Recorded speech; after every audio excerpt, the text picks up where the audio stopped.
Hello and welcome to the Kingdom Live. Welcome, Adam. How are you today? Hi, Zan. Really good, thank you. Fantastic. Thanks for joining me today for this Kingdom Live session. Work here. Yep.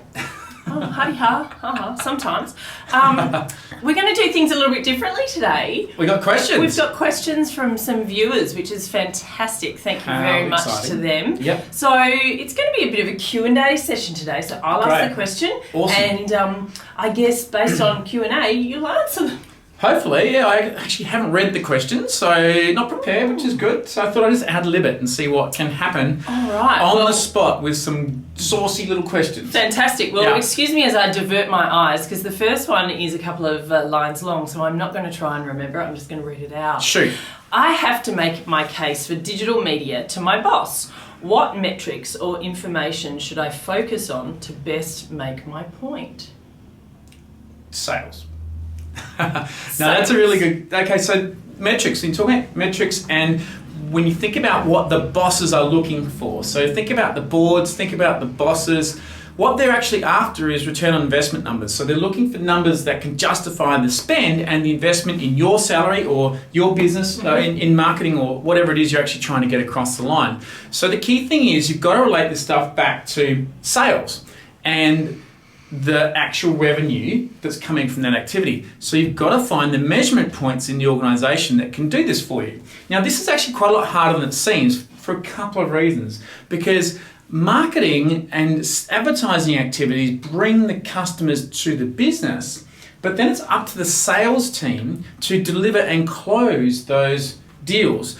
And so there's two parts, and they're typically not associated, which makes it difficult. And this goes for not just digital advertising, but also all forms of advertising. So at the end of the day, you've got to be able to say, right, there's a recording, there's a mechanism that says marketing got its job done and actually brought in leads, and those leads were acted on by the sales department, and then those leads that were identified as being from the advertising processes were the ones that got closed, not other ones that came into the pipeline. Now, this is quite a big challenge.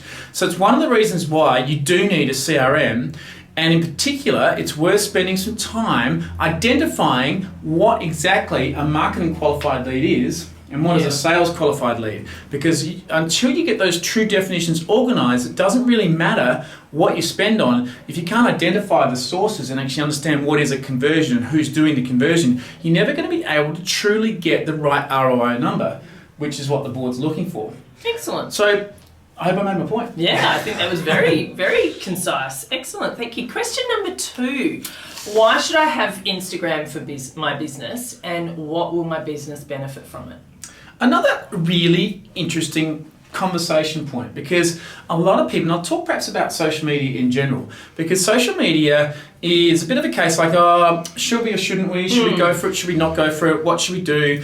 And what's the ROI? What's the point? So a lot of those conversations occur often with people who perhaps don't actually know much about the actual platform.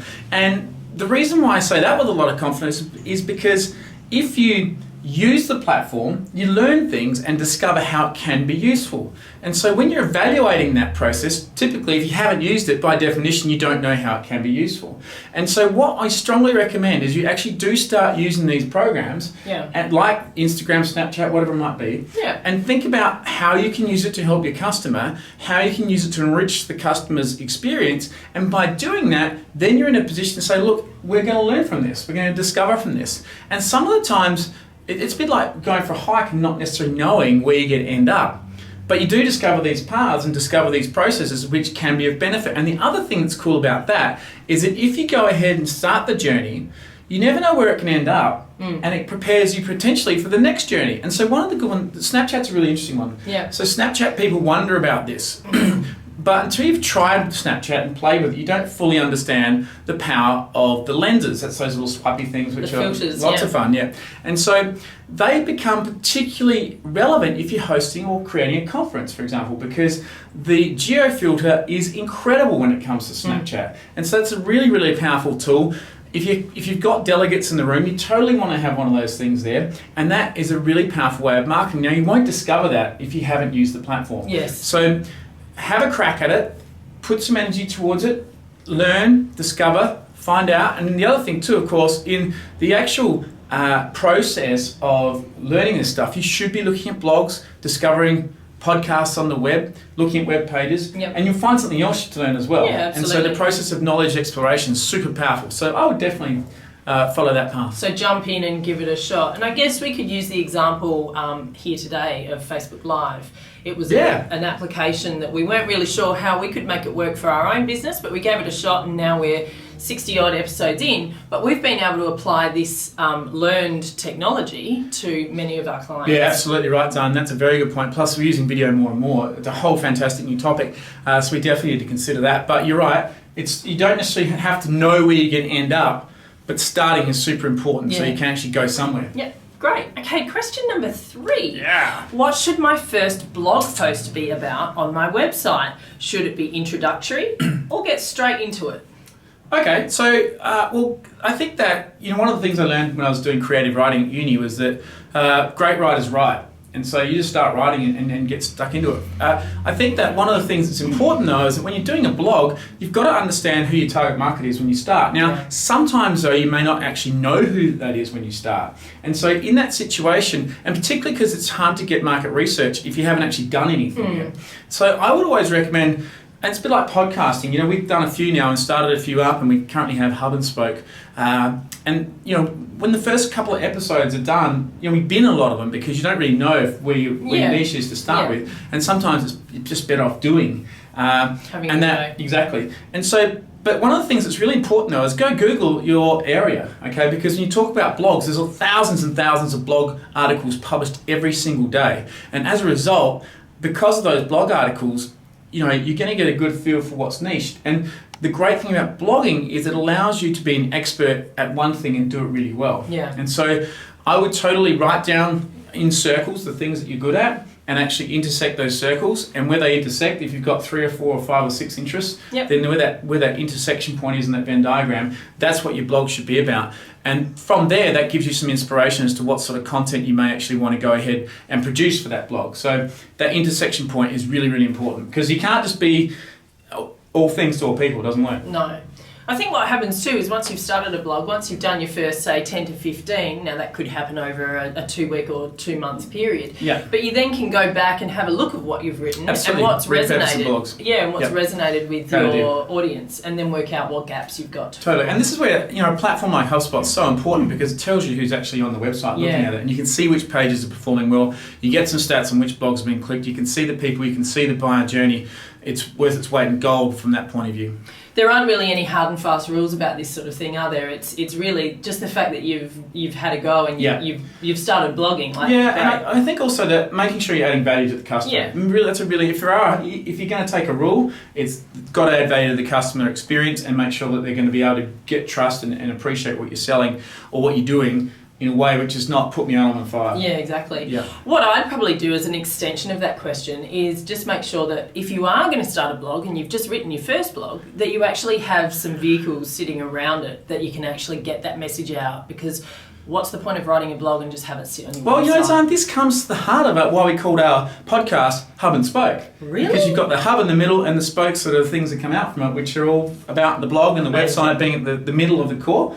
So check it out, Hub and Spokes on the iTunes store. We're about to do episode 8 right after the show, actually. Excellent. And question number 4. Good question. That was from Melissa, was it? Fantastic. Beautiful. Should I have a foundation of content before introducing my startup business? If so, what would that look like? Look, that's very similar to the question we just had, which is remarkable because completely different people. But the thing is that when you're starting up a business, you've got to work pretty hard on everything. Yeah. And it's got a lot harder because you really need to make sure that you hit the market with your digital assets set up really well. And we're doing this. We've got a top secret project we're going to release, and I've got the book coming as well. So there's a whole bunch of things where we've got to create that experience. So let's look at those things. You've got to do your digital assets, which Google+, LinkedIn, Facebook, Twitter, LinkedIn groups if you're going to go that way as well. Then you've got bio pictures, so you've got to have a great headshot, you've got to have a great bio. Instagram, Twitter, Pinterest though. Pinterest is a fantastic visual search engine, so you've got to be in that space. Yeah. On top of that, the website side of things, the website's got to have a blog, you've got to have information content there. So if you're talking about a startup process, you've got to have all those things under control, which is why using Canva is a really powerful tool if you're short on cash. But also, then you look at things like if you're going to start a podcast, you've got to have the intro, the outro, the actual graphics for it, the server, so all these different things. So in the digital marketing space, there are a lot of things you do need to start. That's a big advantage because they're not super hard to do. Yeah. Unlike the old days where you had to actually go and build your fruit stand, or you had to actually go and get a real estate lease, and you had to go and whack a shingle out the front of your building. I mean, you had to wait for a year before the yellow pages came out so you could have yellow pages out. It was really frustrating back in the old days. That was one of the worst things, I think. You had to wait 7 months before the stupid yellow pages to see your ad that you made a mistake. Correct, exactly. Not happy, Dan. So you can get started pretty quickly. If I was going to pick one platform, Zan, and I'll ask you the same question. Perhaps I'll ask you the question first. If you're going to pick one platform to start with, what would it be? Facebook. Totally agree. Facebook is it. Because hands down. Hands down, yeah. Because the Facebook ad engine's remarkable and you can propagate and push out that information really well. So go the Facebook ad engine right from day one. That's your platform. Get stuck into it and away you go. Fantastic. Well, Adam, thank you very much for answering those 4 questions. Thanks to people who put them out there. Thank you to our viewers who submitted the questions. Yep. To anyone watching, if you have a question around content marketing or digital marketing, sales, business, SEO, sales, business, don't say that.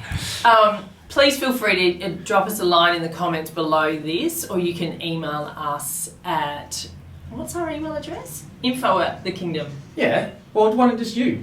Or zan@thekingdom.com.au. Or adam@thekingdom.com.au. That's easy to remember.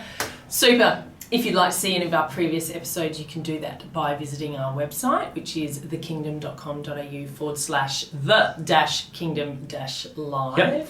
Lots of cool information there. We will see you tomorrow. We're off to do our podcast. You can check that out in iTunes. We might even slide in a little link underneath. But if you go search HubSpot, that's how you do it, like a chicken. It's in iTunes. Getting some good reviews too. Lots of 5 stars. Awesome. All right. Thanks, guys. Bye. Bye.